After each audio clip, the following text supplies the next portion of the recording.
انہی ایام کے دوران بدر سے احد کے مابین کچھ رسول اللہ صلی اللہ علیہ وسلم کے خانی معاملات بھی، یعنی خانگی معاملات بھی، خاندان کے اندر اپنے گھر کے اندر بھی کچھ معاملات مشہور پیش آئے. اس حوالے سے بھی آپ کو ہلکا ہلکا آگاہ کرتا چلا جاتا ہوں، چونکہ سیرت کا باب ہے اور تاریخ کے اعتبار سے ہم آپ کے سامنے یہ اسباق رکھ رہے ہیں. تو بدر کے بعد آپ کو پتہ ہے حضرت عثمان کی زوجہ کا بھی انتقال ہو گیا، رسول اللہ صلی اللہ علیہ وسلم کی بیٹی کا.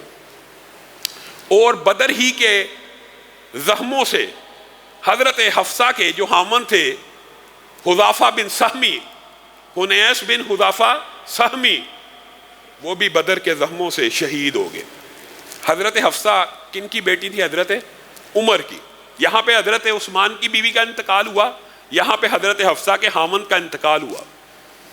تو حضرت عمر اپنی بیٹی کا رشتہ لے کے حضرت عثمان کی بارگاہ میں پیش ہو گئے اور کہنے لگے حفصہ کے شوہر کا انتقال ہو گیا ہے، میں آپ سے رشتہ کرنا چاہتا ہوں. حضرت عثمان نے انکار کر دیا تو آپ کے کلیجے کو بڑا چوٹ پہنچی، دکھ لگا کہ میرا دوست، میرا عزیز، اور میں اپنی بیٹی کا رشتہ پیش کر رہا ہوں، اس نے انکار کر دیا.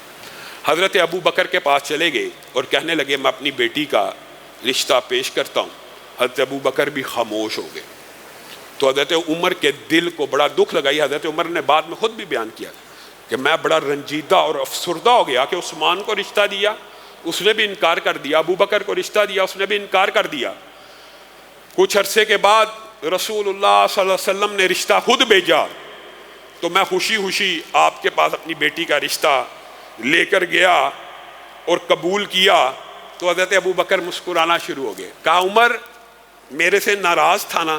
کہا ہاں میں بہت شدید ناراض تھا، میں نے آپ کو اپنی بیٹی کا رشتہ دیا، آپ نے قبول نہ کیا.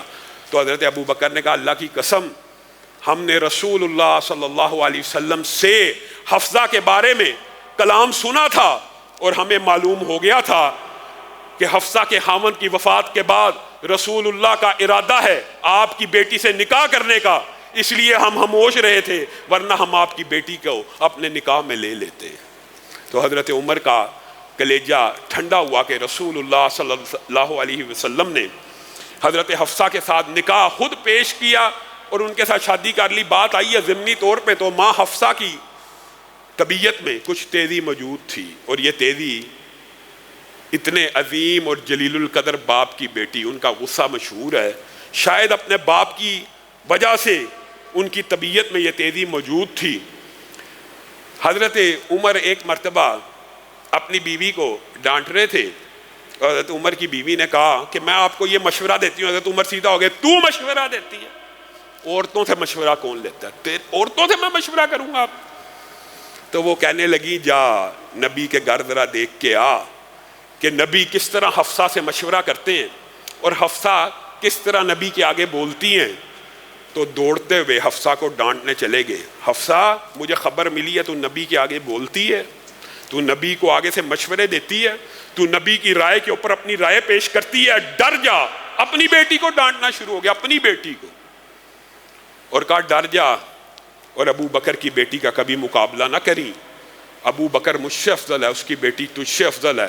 تجھے یہ گھمنڈ اور غرور نہ آ جائے کہ تو کہیں ابو بکر کی. ان کو ڈانٹتے رہے، حتیٰ کہ بعض روایات کے اندر یہ بات بھی ملتی ہے کہ جب حضرت عمر کو پتہ چلا کہ حضرت حفصہ کو رسول اللہ صلی اللہ علیہ وسلم نے طلاق دے دی ہے، آپ جتنے بیٹھے ہیں ایمانداری سے بتائیے، اگر آپ میں سے کسی کو پتہ چل جائے کہ میری بیٹی کو فلاں شخص نے طلاق دے دی، آپ کا کیا ریئیکشن ہوگا؟ اس بندے کے خلاف آپ بھڑک جائیں گے. آپ اس کی ساری خوبیوں کو ایک طرف رکھ کر اس کی ساری برائیوں کو اپنے دماغ میں لے آئیں گے اور اس کے خلاف آپ انگیخت ہو جائیں گے، آپ کا غصہ بڑھ جائے گا. یہاں کون ہے؟ عمر ہیں. عمر کو خبر ملی کہ اس طرح طلاق ہو گئی ہے تو تلوار کے اوپر، میان کے اوپر ہاتھ رکھ لیا اور کہنے لگا میری بیٹی نے ضرور کوئی ایسی گستاخی کی ہوگی کہ جس کی وجہ سے رسول اللہ صلی اللہ علیہ وسلم نے ان کو طلاق دی ہے. میں اس کی جان آج نکال لوں گا اگر اس نے رسول اللہ کے آگے کوئی لفظ بھی بولا. یہ الگ بات ہے کہ جب رسول اللہ صلی اللہ علیہ وسلم نے یہ ارادہ کیا تو آسمان سے جبریل امین کا نزول ہوا اور آ کے کہنے لگے اے اللہ کے رسول، آپ حفصہ کے بارے میں یہ ارادہ رکھتے ہیں؟ جی ہاں میں یہ ارادہ رکھتا ہوں. کہا اللہ نے میں جبریل کو بھیجا ہے کہ آپ کے پاس جائے اور آپ کو بتلائے حفصہ صرف دنیا میں آپ کی بیوی نہیں ہے بلکہ جنت میں بھی آپ کی بیوی ہے۔ سبحان اللہ۔ رسول اللہ صلی اللہ علیہ وسلم نے یہ بات اللہ کا حکم سنا، اپنے ارادے کو ترک کر دیا۔ حضرت عمر بھی خوش ہو گئے، حضرت حفصہ بھی خوش ہو گئی۔ یہ رسول اللہ صلی اللہ علیہ وسلم کی شادی کا انہی بدر اور احد کے مابین واقعہ پیش آیا۔ اسی طرح سیدہ فاطمہ کا حضرت علی کے ساتھ جو شادی کا واقعہ ہے وہ بھی اسی دورانیے میں پیش آیا ہے۔ انشاءاللہ اس حوالے سے آئندہ آنے والے خطبے میں اپنی چند گزارشات کو رکھیں گے اور یہیں سے اپنی بات کو شروع کریں گے۔ اللہ رب العزت جو کہا گیا، جو سنا گیا، اس کو سمجھنے کی، اس کے اوپر عمل پیرا ہونے کی توفیق عنایت فرمائے۔